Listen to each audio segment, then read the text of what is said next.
ये कहानी है शकुंतला की। शकुंतला अपने पति दिलीप और अपनी सास के साथ दिल्ली में रहती है।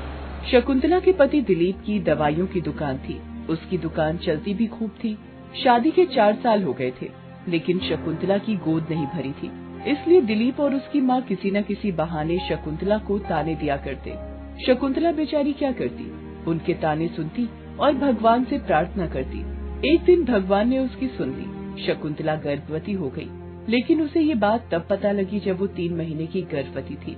शकुंतला ने जैसे ही अपने पति दिलीप को खुशी खुशी ये बताया कि वो गर्भवती है, तो खुश होने की बजाय उसने अपनी पत्नी से बहुत ही अटपटी बात कही। उस समय दिलीप की माँ भी वहाँ मौजूद थी।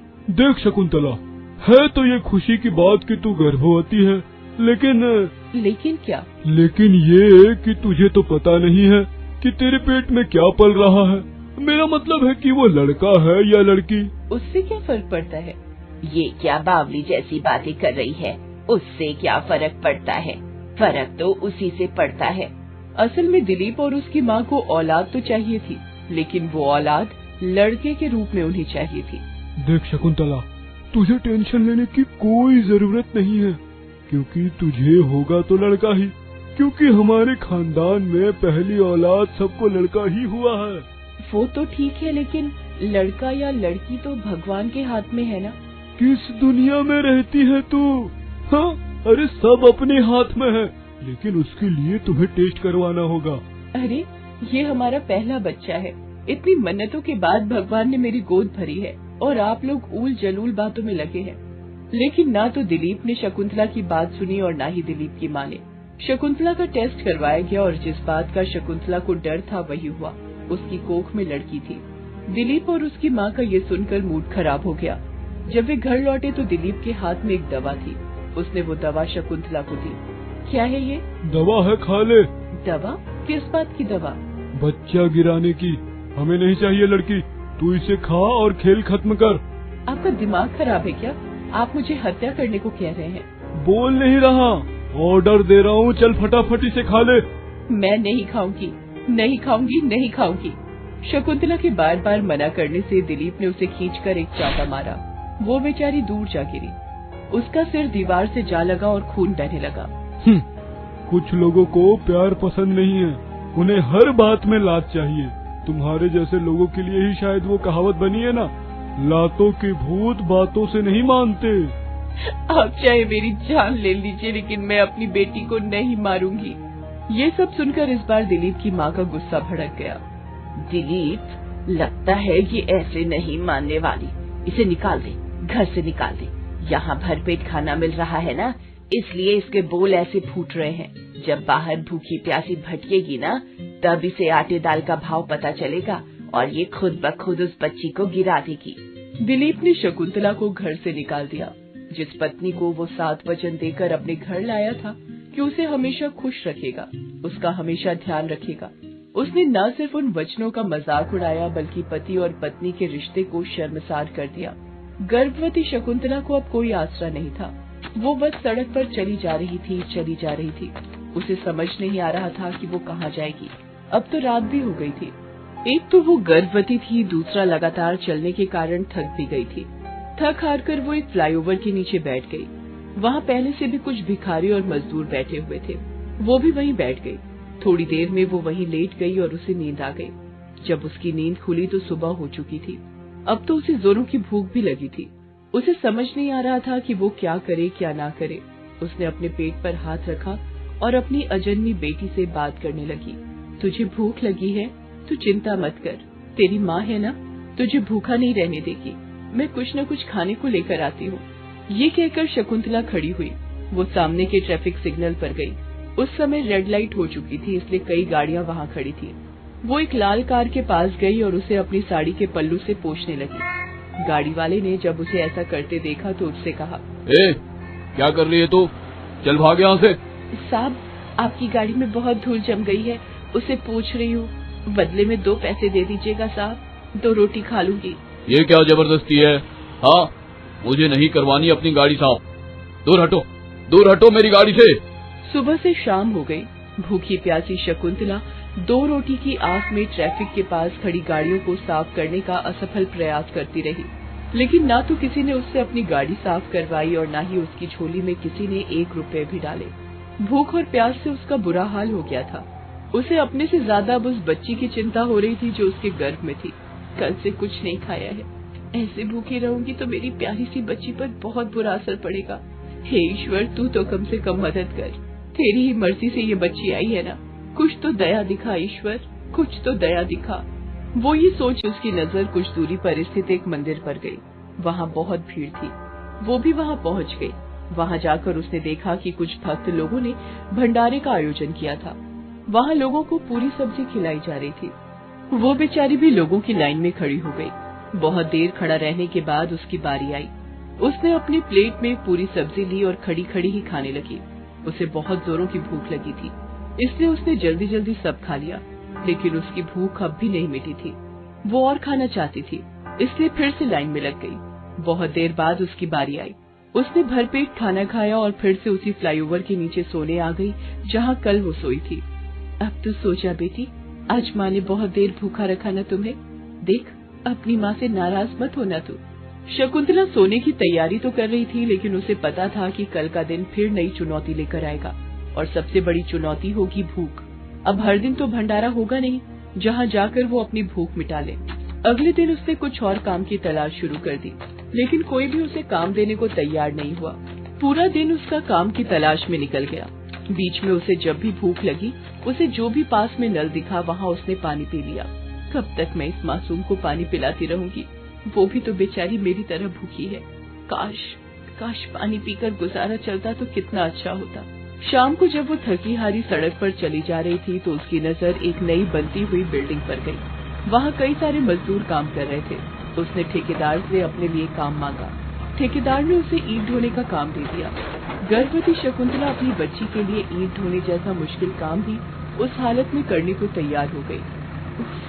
कितनी गर्मी है, मेरे चलते मेरी कोख में पल रही बच्ची को भी धूप झेलनी पड़ रही है।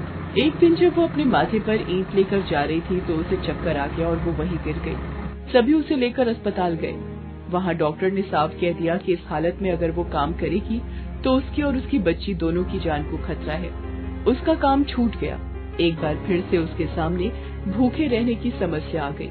फिर से वहीं आकर खड़ी हो गई मैं। फिर से नन्ही सी जान को क्या खिलाऊंगी मैं, ये सवाल आकर खड़ा हो गया है। हे भगवान, कहाँ जाऊँ मैं? बोलो कहाँ जाऊँ? लेकिन शकुंतला ने हिम्मत नहीं छोड़ी। भारी काम करना उसे मना था, लेकिन कुछ काम तो बैठे बैठे वो कर सकती थी। उसके पास कुछ पैसे पड़े थे। उसने कुछ सब्जियां खरीदी और उसे बेचने लगी। धीरे धीरे उसका काम चल निकला। थोड़े समय पर उसने एक छोटी सी दुकान भी किराए पर ले ली। इस बीच उसके प्रसव का समय आ गया। उसने बहुत ही प्यारी बेटी को जन्म दिया। उसने उसका प्यार से नाम खुशी रखा। खुशी जब 6 महीने की हुई तो शकुंतला को पता लगा कि उसका पति दूसरी शादी कर रहा है। उसे ये जानकर बहुत दुख हुआ। दुख इसलिए नहीं कि वो दोबारा शादी कर रहा है, दुख इसलिए कि वो फिर से किसी लड़की की जिंदगी बर्बाद करने की सोच रहा है। शकुंतला ने अपने पति और सास को सबक सिखाने का सोचा और पुलिस स्टेशन जाकर पुलिस से अपनी सारी कहानी बताई। पुलिस तुरंत ही दिलीप के यहाँ पहुँची और उसे गिरफ्तार कर ले जाने लगी। अरे भाई, हमें क्यों गिरफ्तार कर रहे हो? हमने क्या किया है? दुष्ट आदमी। हाँ, गर्भवती पत्नी को लड़के के लिए भूखे प्यासे सड़क पर छोड़ दिया और पूछ रहे हो हमने क्या किया? थाने चलो, वहीं जाकर सब बताते हैं। दिलीप और उसकी माँ के ऊपर केस चला। उन्हें सजा हो गई। वो आज भी जेल में है। शकुंतला की दुकान आज और भी बड़ी हो गई है। उसकी बेटी अब 2 साल की है। उसने अपनी उस दुकान का नाम अपनी बेटी के ही नाम पर रखा है, खुशी स्टोर। आखिर इतना बड़ा परिवर्तन और इतनी बड़ी खुशी लाने के पीछे तो खुशी का ही हाथ था। शकुंतला ने एक बड़ा फैसला लिया, अपनी बच्ची को दुनिया में लाने का, बिना ये परवाह किए कि आगे क्या होगा। बच्चियों से ही दुनिया की रौनक है। वही माँ है, वही बहन है, वही देवी है। उनका सम्मान करें। श्यामलाल एक गरीब किसान था। वो और उसकी पत्नी लक्ष्मी अपने छोटे से खेत में सब्जियां उगाते और उसे बेचा करते। उसी से उनके घर का गुजारा चलता था। उनकी एक बेटी थी श्यामा। तमाम दिक्कतों के बावजूद वो उनका बहुत ध्यान रखते। वो ये भी कोशिश करते कि उसे किसी बात की कोई कमी न रहे, लेकिन फिर भी वो कमियां रह ही जाती। वैसे श्यामा पढ़ने लिखने में बहुत तेज थी। उसके मास्टर जी हमेशा उसकी तारीफ करते। एक दिन जब दोनों पति पत्नी शाम को घर लौटे तो देखा कि श्यामा के हाथ में एक बड़ी सी ट्रॉफी है, जिसे अपने हाथों में थाम श्यामा बहुत ही खुश है। बाबा, माँ, ये देखो, ये मुझे स्कूल से मिला है। अरे वाह! जानते हैं बाबा, मैं पूरे स्कूल में फर्स्ट आई हूँ। देख रही हो लक्ष्मी, हमारी बेटी तो हमारा नाम रोशन कर रही है। देख तो रही हूँ, लेकिन आपने इससे किया वादा अब तक नहीं पूरा किया। पूरे 2 साल हो गए, इस बेचारी को नई फ्रॉक और गुड़िया नहीं दिलाई। अरे माँ, अभी मुझे नहीं चाहिए न फ्रॉक न गुड़िया। जब बाबा के पास खूब सारे पैसे आ जाएंगे तो वो ला देंगे। श्यामलाल क्या करता? जितने पैसे वो और लक्ष्मी मिलकर कमाते, वो तो घर का खर्च और श्यामा की पढ़ाई में निकल जाते। समय धीरे धीरे यूं ही बीतता रहा। लक्ष्मी अब 22 साल की हो गई थी। उसने ग्रेजुएशन की पढ़ाई पूरी कर ली थी। वो घर में ही बच्चों को ट्यूशन पढ़ाती और माँ बाबा का हाथ बटाती। श्यामलाल और लक्ष्मी अब उसकी शादी करना चाहते थे, लेकिन उन्हें समझ नहीं आ रहा था कि उनके पास तो ज्यादा पैसे नहीं हैं। इस हालत में उनकी बेटी से कौन शादी करेगा, क्योंकि शादी में तो उन्हें लड़के वालों को दहेज देना ही पड़ता। लेकिन एक दिन उनकी सारी परेशानी दूर हो गई जब श्यामा की बुआ उनके घर आई। अरे हाँ भैया, वे लोग बहुत अच्छे हैं, कोई दहेज वहेज नहीं चाहिए उन्हें। लड़का सरकारी स्कूल में टीचर है, 2 बीघा खेत भी है उसके नाम। उन्होंने साफ मना किया है दहेज के लिए। मुझे तो आश्चर्य हो रहा है कि आज के समय में भी ऐसे लोग होते हैं। आपको अपनी बहन पर भरोसा नहीं है क्या? मैंने श्यामा की फोटो उन्हें दिखाई थी। उन्हें श्यामा बहुत पसंद है। बस उन्होंने कहा कि 2 जोड़ी कपड़ों में लड़की विदा कर दे और उन्हें कुछ नहीं चाहिए। हमारी श्यामा के तो भाग्य ही खुल जाएंगे। जल्द ही श्यामा की सगाई बहुत ही सादगी से दीपांकर के साथ हो जाती है। 2 महीने बाद शादी का शुभ मुहूर्त निकलता है। समधी जी, अब 2 महीने ही है आपकी बेटी आपके साथ, फिर वो हमारी बेटी हो जाएगी। पता नहीं मैंने क्या पुण्य किया था जो श्यामा को आप लोग जैसा परिवार मिला। अरे पुण्य तो हमने किया था जो श्यामा जैसी लड़की मेरे घर की बहू बनकर आएगी। ये तो आपका बड़प्पन है समधी जी, जो आप ऐसा कह रहे हैं। हाँ, लेकिन एक बात तो है कि मेरी बेटी श्यामा लाखों में एक है, वो आपके घर को स्वर्ग बना देगी। दीपांकर जल्द से जल्द श्यामा को ब्याह कर अपने घर लाना चाहता था, लेकिन अभी तो उसे 2 महीने इंतजार करना था। लेकिन इस बीच श्यामा की जिंदगी में एक ऐसा तूफान उठा जिसकी चपेट में आकर उसकी जिंदगी में हलचल मच गई। असल में पूरे देश में कोरोना ने कहर मचाया हुआ था। क्या गांव, क्या शहर, इसकी चपेट में सभी आ गए थे। श्यामा को भी इसके क्रूर पंजे का सामना करना पड़ा। एक रात उसे तेज बुखार आया और फिर अगले दिन तो उसे सांस लेने में दिक्कत होने लगी। बाबा, माँ, मुझे सांस लेने में बहुत दिक्कत हो रही है। आंखों के आगे धुंधला भी लग रहा है, बहुत कमजोरी हो गई। श्यामलाल और लक्ष्मी अपनी बेटी की हालत देखकर घबरा गए। वे उसे तुरंत गांव के अस्पताल में लेकर गए। उसे वहां भर्ती कराना पड़ा, लेकिन उसकी हालत में कोई सुधार नहीं हुआ। हम अपनी तरफ से पूरी कोशिश कर रहे हैं, लेकिन श्यामा की हालत में कोई सुधार नहीं हो रहा है। आप लोग इसे लेकर शहर के अस्पताल में जाइए, वहीं कुछ हो सकता है। श्यामलाल और लक्ष्मी उसे लेकर शहर के अस्पताल में गए, लेकिन वहाँ के अस्पताल की स्थिति भी डरावनी थी। श्यामा का अस्पताल की जमीन पर ही इलाज शुरू हुआ। दवा, ऑक्सीजन सिलेंडर, एम्बुलेंस, इन सब में लक्ष्मी के सारे गहने बिक गए। उधर श्यामा के होने वाले ससुराल में जब उसके कोरोना होने की बात पता चली तो उनके रंग ही बदल गए। एक दिन श्यामा की बुआ अस्पताल में श्यामा से मिलने आई और वहाँ उसने श्यामलाल से जो कहा उससे श्यामलाल बहुत उदास हो गया। ये तुम क्या कह रही हो? 2 लाख रुपए कहाँ से लाऊंगा इतने पैसे मैं?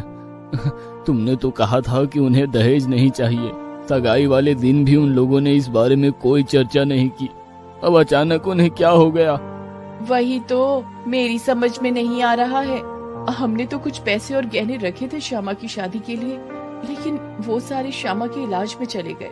15 दिन बाद श्यामा बिल्कुल स्वस्थ होकर अपने घर आ गई। हालांकि उसे अभी भी बहुत कमजोरी थी। श्यामलाल और लक्ष्मी ने उसे ये नहीं बताया कि उसके ससुराल वाले 2 लाख रुपए मांग रहे हैं। इस बीच श्यामा की बुआ फिर से उनके घर आई और उसने कहा कि श्यामा के ससुराल वाले अब एक मोटरसाइकिल की भी मांग कर रहे हैं। श्यामलाल को समझ नहीं आ रहा था कि आखिर वो लोग इतने कैसे बदल गए। असल में दीपांकर के पिता श्यामा से अब अपने बेटे की शादी ही नहीं करना चाहते थे, इसलिए उन्होंने ऊल जुलूल मांग करनी शुरू कर दी थी। इसका कारण था श्यामा को कोरोना होना। उन्हें लगता था कि श्यामा से ये बीमारी उनके बेटे को भी लग सकती है, जबकि श्यामा की बीमारी बिल्कुल ठीक हो गई थी। हालांकि दीपांकर को इस बारे में कुछ भी पता नहीं था कि उसके पिता अब श्यामा के परिवार से बार बार दहेज की मांग कर रहे हैं। हाँ लक्ष्मी, मैंने अच्छी तरह सोच लिया है। अरे अब एक ही तो बेटी है हमारी, अच्छे घर वो चली जाए और क्या चाहिए। मैंने खेत बेचने की बात मुनीम जी से कर ली है, बदले में 2.5 लाख रुपए मिल जाएंगे। फिर हमारा गुजारा कैसे चलेगा? अरे किसी दूसरे के खेत में काम कर लेंगे। अब कितनी जिंदगी बची है हमारी, लेकिन श्यामा के पास तो पूरी जीवन है जीने के लिए। श्यामलाल ने खेत बेचने का निर्णय कर लिया। इस बीच एक और घटना घटी। दीपांकर की मुलाकात श्यामा की बुआ से हुई। बातचीत के क्रम में ही उसे श्यामा की बीमारी का पता लगा और उसे ये भी पता लगा कि उसके पापा अब नहीं चाहते कि श्यामा से उसकी शादी हो, इसलिए वो बार बार दहेज की मांग कर रहे हैं। आज फिर से उन्होंने फ्रिज और टीवी की मांग भी रखी है। उसे ये भी पता लगा कि श्यामलाल उसके पिता की मांग को पूरा करने के लिए अपना खेत बेच रहे हैं। दीपांकर को जब ये सारी बातें पता लगी तो उसे बहुत ग्लानि महसूस होने लगी। उसने श्यामा की बुआ से तो कुछ नहीं कहा, लेकिन मन ही मन उसने एक योजना बनाई और जोर जोर से खांसते हुए अपने घर पहुंचा और अपने पिता से कहा, पापा, मुझे आपसे कुछ जरूरी बात करनी है। क्या हुआ बेटा, और तुम इस तरह खांस क्यों रहे हो? पापा, खांसी तो मुझे 2 दिन से ही हो रही है। आज थोड़ा बुखार भी आ गया है। मैंने अपना टेस्ट करवाया तो मुझे पता लगा कि मुझे कोरोना हो गया है। कोरोना? ये तुम क्या कह रहे हो बेटे? हाँ पापा, मैं सच कह रहा हूँ। डॉक्टर ने मुझे अलग कमरे में रहने को कहा है और अगर तबीयत ज्यादा बिगड़ गई तो अस्पताल में भर्ती होना पड़ सकता है। अरे कुछ नहीं होगा, सब ठीक हो जाएगा। कितने लोग इससे ठीक हो गए। पापा, मुझे ये बीमारी हो गई है, कहीं आप मुझे घर से तो नहीं निकाल देंगे? मुझे छोड़ तो नहीं देंगे ना? ये तुम कैसी बातें कर रहे हो बेटे? बीमार होने पर बीमार का साथ दिया जाता है, उन्हें छोड़ा नहीं जाता। और तुम तो मेरे बेटे हो, तुम्हें कैसे छोड़ दूं? पापा, फिर आपने श्यामा को कैसे छोड़ दिया? वो बेचारी भी तो बीमार थी ना, उसे तो इस समय हमारे साथ की जरूरत थी, लेकिन आप उससे पीछा छुड़ाने के लिए दहेज की मांग करने लगे। दीपांकर की एक एक बात उनके पिता को चुभने लगी। उन्हें अपनी गलती का एहसास होने लगा। वो उसी समय श्यामा के घर गए और श्यामलाल और लक्ष्मी से हाथ जोड़कर माफी मांगी। मुझसे बहुत बड़ी भूल हो गई समधी जी। जब मुझे आपका साथ देना था तब मैंने न सिर्फ आपका हाथ छोड़ा बल्कि आप लोगों को तकलीफ दी। मुझे माफ कर दीजिए। श्यामलाल के सारे गिले शिकवे दूर हो गए। 2 महीने बाद तय तारीख पर श्यामा की शादी दीपांकर के साथ धूमधाम से हो गई। दोस्तों, बुरे वक्त में किसी का साथ दीजिए, यही मानवता की पहचान है। श्यामा और गौरी सौतेली बहनें हैं। गौरी 5 साल की थी तभी उसकी माँ का देहांत हो गया था। अपनी माँ के इस तरह अचानक चले जाने के कारण गौरी बिल्कुल खामोश हो गई थी। उसने खाना पीना भी कम कर दिया था। गौरी के पिता अनूप उसकी इस हालत को देखकर बहुत चिंतित थे। उन्हें समझ नहीं आ रहा था कि वो क्या करे क्या ना करे। एक दिन की बात है, अनूप की बहन उसके घर आई थी। गौरी की हालत देखकर उसने अपने भाई से कहा, भैया, इतनी कम उम्र में भाभी गौरी को छोड़कर चली गई। वो बेचारी हमेशा चुप चुप रहती है। आप भी तो अकेले हो गए हैं। देखिए भैया, अपने लिए नहीं तो कम से कम गौरी की खातिर आप दूसरी शादी कर लीजिए। अनूप को भी ये एहसास था कि वो चाहकर भी गौरी को माँ का प्यार नहीं दे पा रहा है, इसीलिए अनूप ने वैशाली से दूसरी शादी कर ली। वैशाली के पति का भी कुछ साल पहले देहांत हो गया था और उसकी भी गौरी की उम्र की एक बेटी थी जिसका नाम था श्यामा। वैशाली शादी करके अनूप के घर आ गई। उसने मन ही मन ठान लिया था कि वो गौरी को भी अपनी बेटी के जैसा ही प्यार देगी, लेकिन श्यामा तो गौरी को पहले दिन से ही अपनी दुश्मन समझने लगी थी। मैंने कह दिया तो कह दिया, मुझे इस घर में नहीं रहना है। अरे लेकिन क्यों नहीं रहना है, ये तो बताओ। मुझे गौरी पसंद नहीं है, मुझे उसके साथ नहीं रहना। ये कैसी बातें कर रही हो तुम? गौरी तुम्हारी बहन है, अपनी बहन के लिए कोई ऐसा बोलता है क्या? बचपन से आज तक मेरी कोई बहन नहीं थी, फिर ये अचानक कहाँ से मेरी बहन पैदा हो गई? वैशाली ने श्यामा को बहुत समझाया, लेकिन वो बस अपनी जिद पर अड़ी रही। वो किसी भी तरह गौरी को घर से निकालना चाहती थी। हालांकि गौरी उसका बहुत ख्याल रखती थी और उसे अपनी बहन की तरह ही प्यार करती। एक दिन जब सुबह सुबह दोनों स्कूल जाने की तैयारी कर रहे थे, मम्मी मम्मी यहाँ आओ। वैशाली किचन में नाश्ता बना रही थी। वो तुरंत श्यामा के पास आई। अरे क्या हुआ बेटा, तुम इतनी जोर से क्यों चिल्ला रही हो? चिल्लाओ नहीं तो मैं क्या करूं? आपने इस लड़की को कुछ ज्यादा ही सिर पर चढ़ा दिया है। ये तुम कैसी बातें कर रही हो? क्या हुआ है पहले वो तो बताओ। माँ ये देखो मेरी स्कूल की शर्ट। हे भगवान, ये तो किसी ने काट दी है। किसी ने नहीं, इस लड़की ने। नहीं नहीं माँ, मैंने कुछ नहीं किया है। ज्यादा भोली बनने का नाटक मत करो। माँ मैंने खुद अपनी आंखों से इसे कैंची से मेरी शर्ट काटते देखा है। अपनी बात को साबित करने के लिए श्यामा ने गौरी के स्कूल बैग में रखी कैंची भी दिखाई। गौरी को समझ नहीं आ रहा था कि आखिर ये कैंची उसके बैग में कहाँ से आ गई। वैशाली ने गौरी को कुछ कहा तो नहीं, लेकिन उसे बहुत दुख हुआ। इधर श्यामा मन ही मन बहुत खुश हो रही थी। आखिर वो अपनी चाल में कामयाब जो हो गई थी माँ के जाने के बाद। देख लड़की, ये तो अभी शुरुआत है। अगर तू ये घर छोड़कर नहीं गई तो तेरे रास्ते में अभी और भी कांटे में बो दूंगी। गौरी बहुत ही शांत स्वभाव की लड़की थी। वो श्यामा की चालाकी को समझ तो गई थी, लेकिन उसने कभी भी उसकी शिकायत अपने पापा या माँ से नहीं की।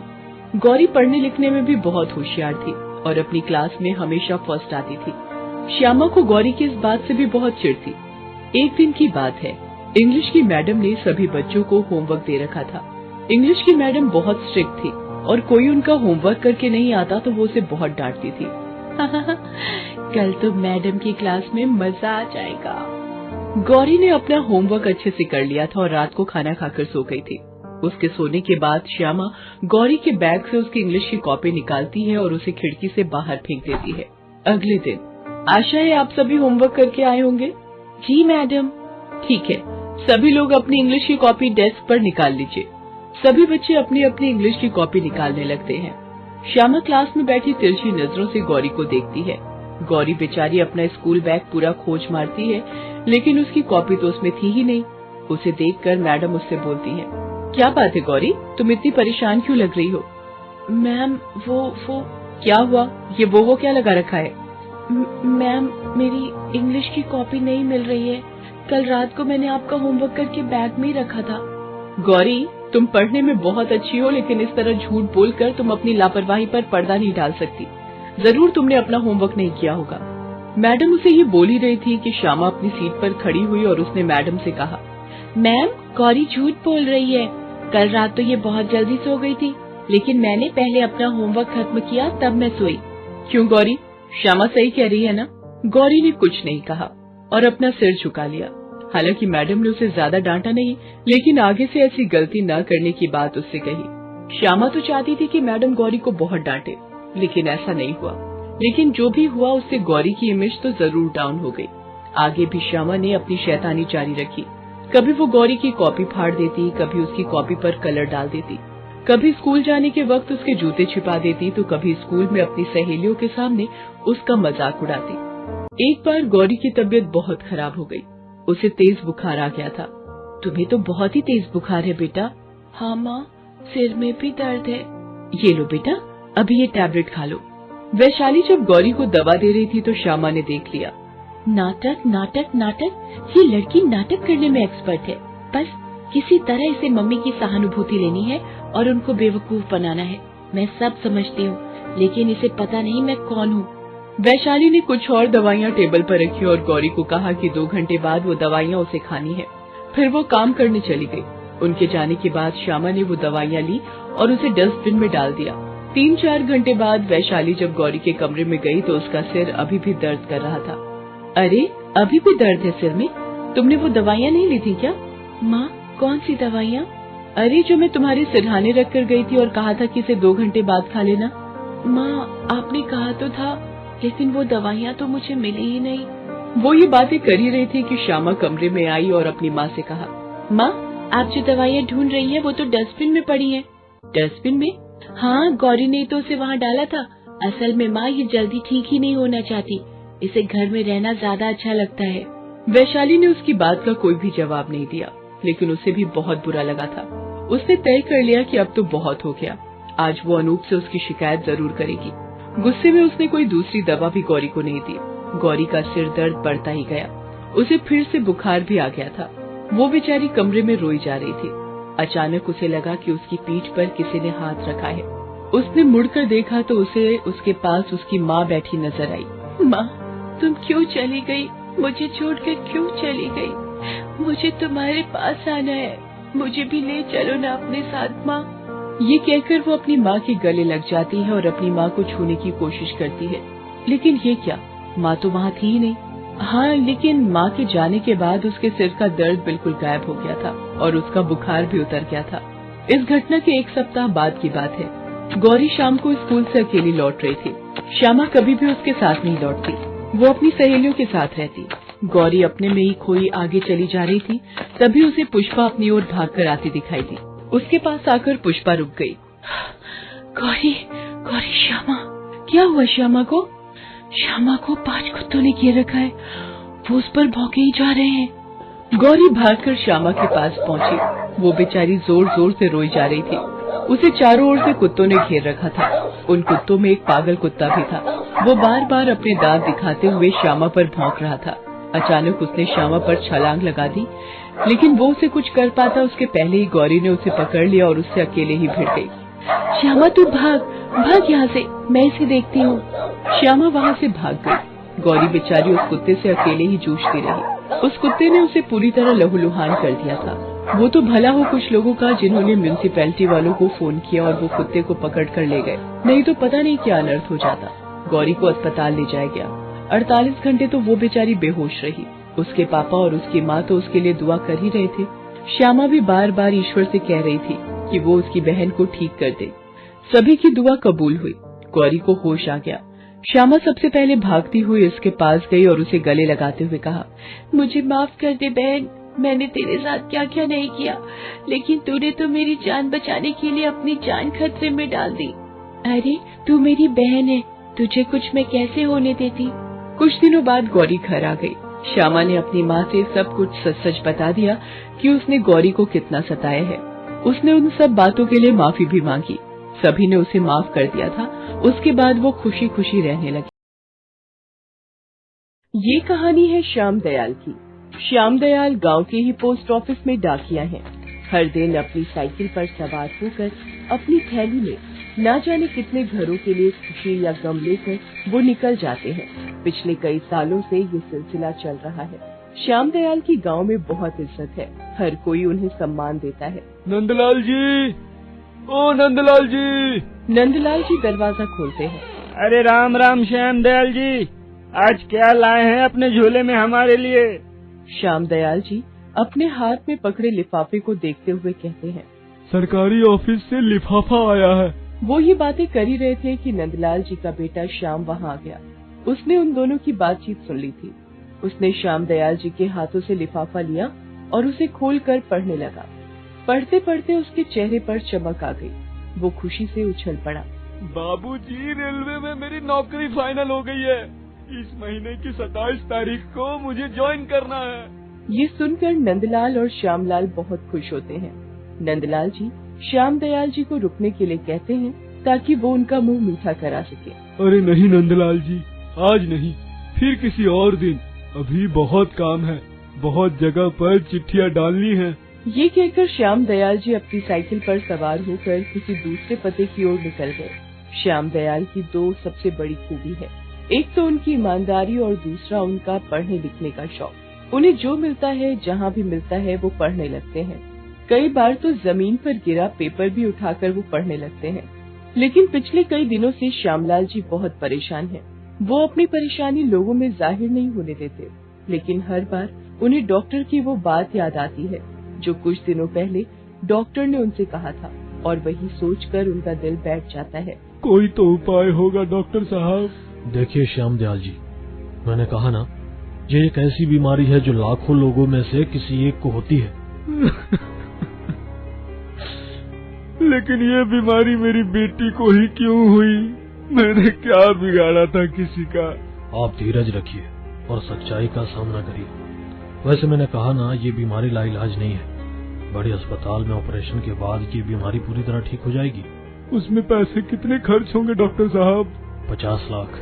श्याम दयाल जी ने जैसे ही ये सुना उनके ऊपर बिजली सी गिर गई। राधा उनकी इकलौती बेटी थी। बड़े ही लाड प्यार से वो और उनकी पत्नी मिलकर उसे पाल रहे थे। राधा पढ़ने में होशियार तो थी ही, वो समझदार भी बहुत थी। हालांकि श्याम दयाल जी और उनकी पत्नी रेखा ने राधा को उसकी बीमारी के बारे में कुछ नहीं बताया था, लेकिन उसे अंदाजा लग गया था कि उसे कोई गंभीर बीमारी हो गई है, क्योंकि न तो वो अब स्कूल जाती थी और न ही खेलने। सारा दिन वो बिस्तर पर ही लेटी रहती थी। एक दिन उसने श्याम दयाल जी से कहा, पिताजी मैं कब खेलने जाऊंगी, कब स्कूल जाऊंगी, कब बाहर घूमने जाऊंगी? पूरा दिन बिस्तर पर पड़े पड़े मुझे अच्छा नहीं लगता है। अरे बहुत जल्द जाओगी बेटा, मैं तुम और माँ तीनों जाएंगे तुम्हारे साथ। आप सच बोल रहे हैं ना पिताजी? हाँ बेटा बिल्कुल सच। पिताजी मैं मर तो नहीं जाऊंगी ना, क्योंकि मैंने माँ को छिप छिप कर रोते देखा है। राधा के ऐसा कहते ही श्याम दयाल जी ने उसके मुंह पर अपना हाथ रख दिया। अरे ऐसी बातें भूल कर भी मुंह से नहीं निकालते बेटा, तुम्हारी तबीयत थोड़ी खराब है, थोड़े दिनों में तुम बिल्कुल ठीक हो जाओगी। श्याम दयाल जी ने राधा को कह तो दिया, लेकिन उन्हें और उनकी पत्नी को पता था कि वो कैसे दर्दनाक हकीकत से गुजर रहे थे। 50 लाख रुपए इतनी बड़ी रकम थी जिसका इंतजाम करना श्याम दयाल जैसे व्यक्ति के लिए लगभग असंभव था। श्याम दयाल जी इसी चिंता में गले जा रहे थे। एक दिन की बात है, श्याम दयाल जी और उनकी पत्नी रेखा रात को सोते समय बातें कर रहे हैं। हम दोनों अगर खुद को भी बेच दें तो 50 लाख रुपए नहीं ला पाएंगे। अगर पैसों का इंतजाम नहीं होगा तो मेरी राधा। हिम्मत रखो रेखा, हिम्मत रखो। पता नहीं, कभी कभी लगता है कि भगवान है ही नहीं। अगर है तो हम जैसे लोगों के साथ ऐसा क्यों होता है? ये हमारी परीक्षा का समय है रेखा। भगवान तो है ही, बस वो हमारे धैर्य की आजमाइश करते हैं। ये कैसी परीक्षा, ये कैसी आजमाइश? अरे अगर कोई बीमारी देनी थी तो मुझे दे देती। मेरी नन्ही की जान से उनकी क्या दुश्मनी थी?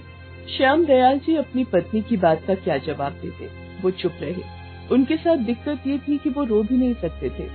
रेखा तो रोकर अपना गम निकाल लेती, लेकिन वो तो बाप थे ना, और बाप रोते कहाँ हैं? उन्हें तो हर परिस्थिति में खड़ा रहना पड़ता है। आंसू तो उनकी आंखों में भी होते हैं, लेकिन वो किसी के सामने बहा नहीं सकते। लेकिन इस बीच श्याम दयाल जी की चिंता का असर उनके काम पर दिखना शुरू हो गया। अरे आपको हो क्या गया है श्याम दयाल जी? पिछले हफ्ते भी आपने निरंजन भैया की चिट्ठी मेरे पते पर डाल दी, और आज रामकिशोर जी की चिट्ठी उनके पते पर देने की जगह मुझे दे रहे हैं। श्याम दयाल जी ने उस औरत की बात सुनी तो उन्हें बहुत दुख हुआ। इतने सालों से वो चिट्ठी बांट रहे थे, लेकिन आज तक उनसे कोई गलती नहीं हुई थी। उन्होंने उस औरत से माफी मांगी और उसके हाथों से चिट्ठी लेकर उसे सही पते पर पहुंचाया। जब वो चिट्ठी पहुंचाकर वहां से अपनी साइकिल पर निकल रहे थे तो उन्हें रास्ते में एक पेपर की कटिंग गिरी हुई दिखी। अपनी आदत के अनुसार उन्होंने उसे उठाया और पढ़ने लगे। आप भी बन सकते हैं करोड़पति, बस आपको इन नंबरों को मिलाना है और कुछ सवालों के जवाब देने हैं। अगर आपने सही जवाब दे दिए तो आपको मुंबई बुलाया जाएगा, जहां पर आपको हम बनेंगे करोड़पति प्रोग्राम में शामिल किया जाएगा। वहां पर भी आपसे 16 सवाल पूछे जाएंगे। अगर 16 के 16 सवाल आपने सही जवाब दे दिया तो आपको पूरे 1 करोड़ रुपए मिलेंगे। पेपर में छपी वो खबर श्याम दयाल जी के लिए उम्मीद की एक किरण बनकर सामने आई। उस प्रोग्राम के बारे में वो जानते थे, कई बार टीवी पर देखा भी था, लेकिन वो प्रोग्राम तो बंद हो गया था। लेकिन शायद ये उनकी किस्मत थी कि ये प्रोग्राम एक बार फिर से शुरू हो गया था। उन्होंने अपनी पत्नी को ये बात बताई। उस दिन के बाद दोनों मिलकर फोन नंबर ट्राई करने लगे, लेकिन उनका नंबर नहीं लगा। पिछले 3 दिन से ये नंबर लगाने की कोशिश कर रहा हूँ, लेकिन ये तो हमेशा बिजी ही आ रहा है। अरे बहुत सारे लोग नंबर मिला रहे होंगे ना, इस दुनिया में कितने जरूरतमंद लोग हैं। लेकिन अभी हमारी जरूरत सबसे बड़ी है रेखा, सबसे बड़ी। वो ये बातें कर ही रहे थे कि अचानक से उनका नंबर लग गया। नंबर लगते ही उधर से रिकॉर्डेड आवाज आई। हम बनेंगे करोड़पति में आपका स्वागत है। बस कुछ सवालों के जवाब देकर आप पहुंच जाएंगे सीधा मुंबई। अगर आप तैयार हैं तो 1 दबाएं। श्याम दयाल जी 1 दबाते हैं। उधर से रिकॉर्डेड आवाज में उनसे 3 सवाल पूछे जाते हैं। वो तीनों सवालों के सही सही जवाब दे देते हैं। आपको बहुत बहुत बधाई, आपने तीनों सवालों के सही जवाब दिए हैं। 27 तारीख को मुंबई पहुंच जाए, आपका टिकट आपको जल्द ही मिल जाएगा। वो आवाज तो रिकॉर्डेड थी, लेकिन श्याम दयाल और रेखा को लगा कि स्वयं ईश्वर उनसे बात कर रहे हैं और उन्हें एक बहुत बड़ा मौका दे रहे हैं अपनी बच्ची की जान बचाने का। श्याम दयाल जी ने डाकघर से छुट्टी ली और वो तय तारीख को मुंबई पहुंच गए। पहली बार वो भारत के सबसे बड़े गेम शो में हिस्सा ले रहे थे। वहाँ और भी प्रतियोगी आए हुए थे। उन्होंने ऊपर वाले की ओर देखा और मन ही मन उनसे दुआ करते हुए कहा, हे ईश्वर, मेरी बच्ची की जान आपके हाथों में है, उसे बचा लीजिए। तय समय पर प्रोग्राम शुरू हुआ। किस्मत से कई प्रतियोगियों के बीच श्याम दयाल जी का नंबर उस कुर्सी पर बैठने का आया जिस पर बैठकर उन्हें सवालों के जवाब देने थे। प्रोग्राम के एंकर ने प्रोग्राम शुरू किया। अब हमारे साथ बैठे हैं श्याम दयाल जी। श्याम दयाल जी पेशे से डाकिया है। अच्छा श्याम दयाल जी, क्या करेंगे आप इतनी बड़ी रकम का अगर आप जीत जाते हैं तो? अपनी बच्ची की जान बचाऊंगा, उसकी मुस्कुराहट वापस लाऊंगा। वो बेचारी बिस्तर पर लेटी रहती है हमेशा, फिर से उसे पंख दूंगा ताकि वो उड़े, खूब उड़े। पूरा भारत वो प्रोग्राम देख रहा था। श्याम दयाल जी की जीत की दुआ अब पूरा भारत कर रहा था और वो कहते हैं ना, दुआएं काम आती हैं। श्याम दयाल जी ने एक एक करके सारे सवालों के जवाब दे दिए और 1 करोड़ रुपए उन्होंने जीत लिए। श्याम दयाल जी ने 50 लाख रुपए ही दिए और बाकी पैसे उन्होंने उन लोगों पर खर्च करने के लिए कहा जो उनकी तरह ही मुसीबत में थे। श्याम दयाल जी, हमें आप पर गर्व है। आपके जैसे लोग इस दुनिया में हैं, तभी तो नेकी बची हुई है। We are proud of you. Shyam Dayal ji की बेटी का ऑपरेशन हो गया है। अब वो बिल्कुल ठीक है। पहले की तरह ही वो हंसती भागती है, अपने पापा से लाखों बातें करती है। श्याम दयाल जी अब अपनी ड्यूटी ठीक से कर पा रहे हैं। हर दिन वो और उनकी बीवी भगवान का शुक्रिया करना नहीं भूलते। वो एक कठिन परीक्षा से गुजरे, लेकिन हिम्मत और धैर्य के कारण वो उसमें पास हो गए।